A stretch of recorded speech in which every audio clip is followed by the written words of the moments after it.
COVID-19 is generating a range of anxieties and fears that are circulating rapidly across bodies and populations through a vast range of media platforms. This pandemic is profoundly effective. This should remind us that whatever the government might say about making decisions on the basis of the science, it's certainly the case that governing populations and emergencies also involves governing affect, emotions, feelings, and particularly behaviour.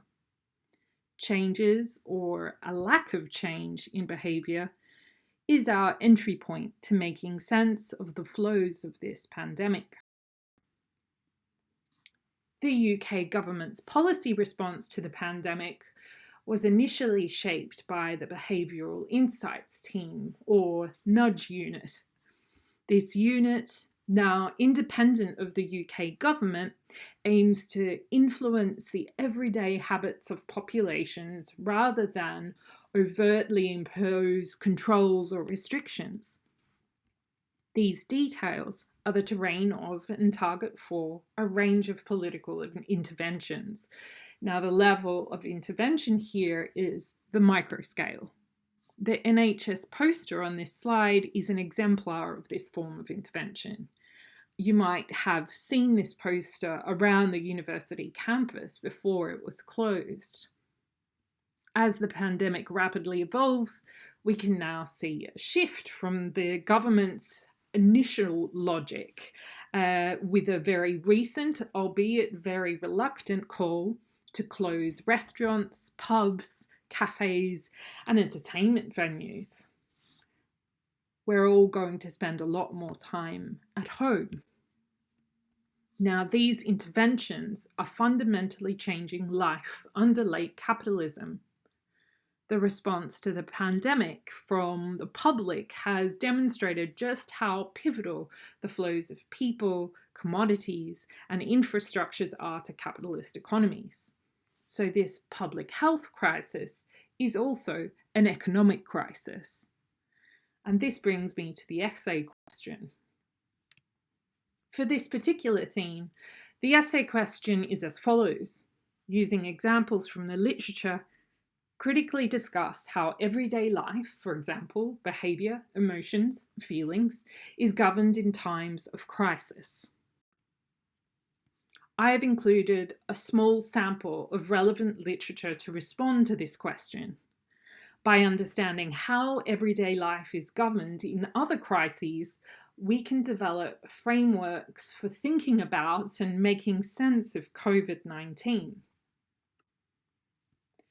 Building on this essay, your project report will explore how the flows of everyday life are contained or not during the COVID-19 pandemic. You will need to elaborate a specific research question on this theme, and I invite students to speak with me about this. This project lends itself to particular forms of data and methods. Potential sources of data include the maintenance of a personal diary, media representations, maps and data visualizations, social media use, and your entry point for social media use can be hashtags that are very popular at the moment, such as social distancing and shambles stay at home.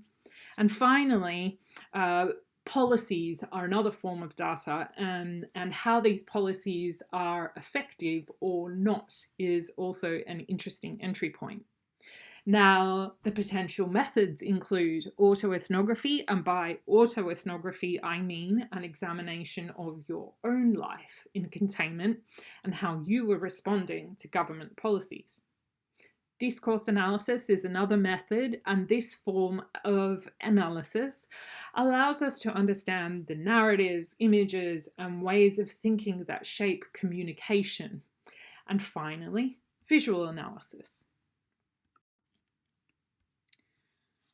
Now, in thinking about forms of data, I would encourage you to go beyond the standard forms of media, such as newspapers and television coverage, and attend to the more fluid and unpredictable forms of communication, such as this meme on hand washing.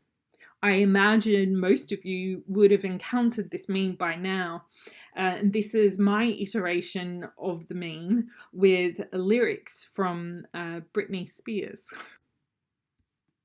So some of you might feel a little uncertain about studying something with limited academic research published. In this context, podcasts on COVID-19 are really useful starting points to think about everyday life and pandemics. They're also potentially a form of data.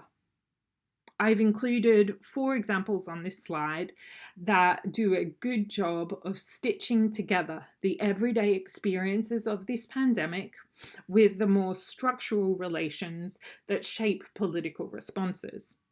For those that are interested in this theme, I look forward to hearing from you.